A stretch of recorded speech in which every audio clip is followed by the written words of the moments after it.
Hey, what's going on, everyone? It's Kyle Henderson back at it again with another practice observation. Today I'm breaking down the defensive line. Then we're going to pipe in some Saban, but let's get it going. As you can see, Justin Ebogbe up there repping with Darian Mathis and Raekwon Davis. Those are some big boys right now and probably going to be the number ones going into this weekend scrimmage. I know LeBron Ray and DJ Dell are going to be back at practice, but those guys are probably going to be limited.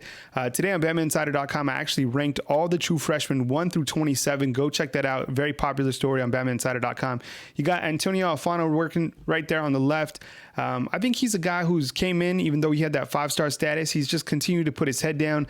There's Tavita Musika, big Polynesian young man, and I think he's a guy that has a motor. And if his number was called, I think he's a guy who could rise up and do something. And then Barmore, we've talked about him many times. These are three guys now that are also freshmen right here. You have Ismail Sopsher, Braylon Ingram, and Byron Young. And those guys, I could tell that they were gassed that first week of practice, but I think they're starting to settle in. And these guys are going to have to rise up. And you're going to see here in just a second, Saban's going to talk about that youth. And there's a lot of guys right there. See, they're going to have to do things over again.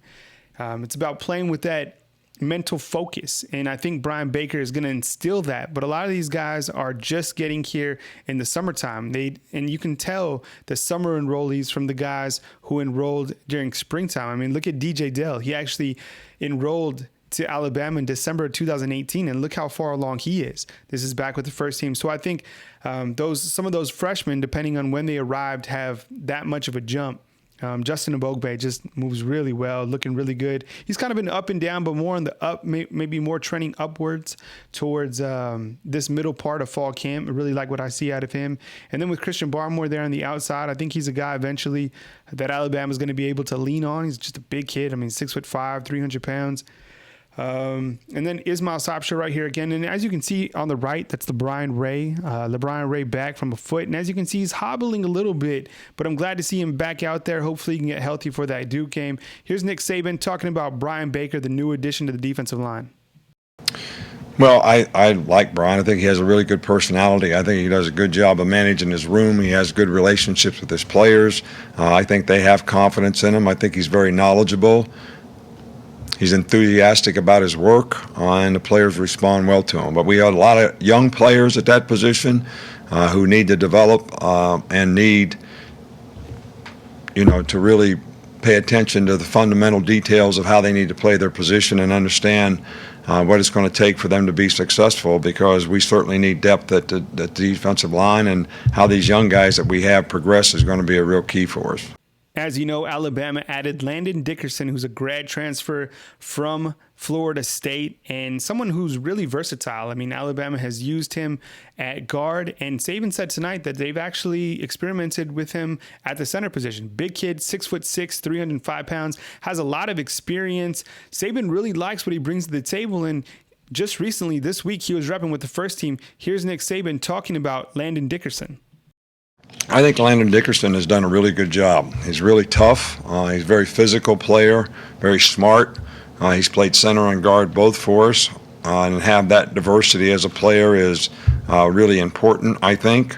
And I think he has a unique perspective on, coming from some place that maybe the players didn't have it quite as good as they have it around here.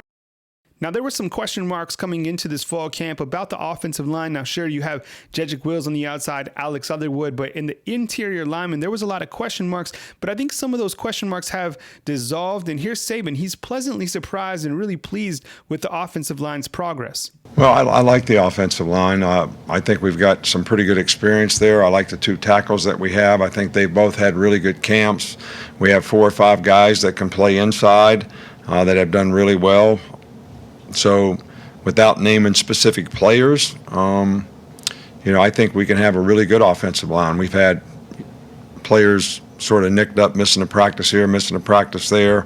I'd like to get them all out there so we could try to put the best group together and try to get our best 5 out there, which I don't know that we've ever had the chance to do to this point. But, I feel better about the number of players that we have at that position now than I've had most of the time in the past. So I feel pretty good about it.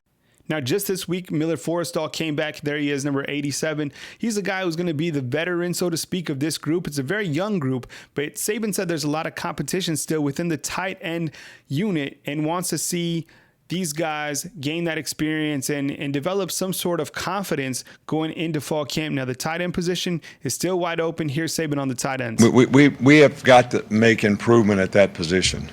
You know, we have guys that have ability. They don't have a lot of experience. They need to develop confidence in what to do, how to do it, why it's important to do it that way, and then when they go out there and execute, do it the right way so that they develop the confidence that they need to go out and do their job well. So I think we have guys that are capable of doing that. Miller's probably the only guy that is sort of old enough, that has enough experience, that kind of gets it. I think the other guys are going to have to develop that, and they've made progress. And Giles has, done a good job in taking advantage of the opportunity that he has because of the lack of depth that we had at that position, and he's got a lot of repetitions, and he's taking advantage of it. Hey, thanks for watching. If you like what you see, go to BamaInsider.com. I got a special flash promo that ends tonight at midnight. That's August 15th. Yes, the promo is done. You sign up for an annual subscription, you get 25% off. You get a $75 e-card to the Adidas store, plus you get $25 to the Alumni Hall store so you can stack up on your Alabama Crimson Tide gear. Hey, I'm reporting to you from Tuscaloosa, Alabama. I'll catch you guys soon right here on BamaInsider.com.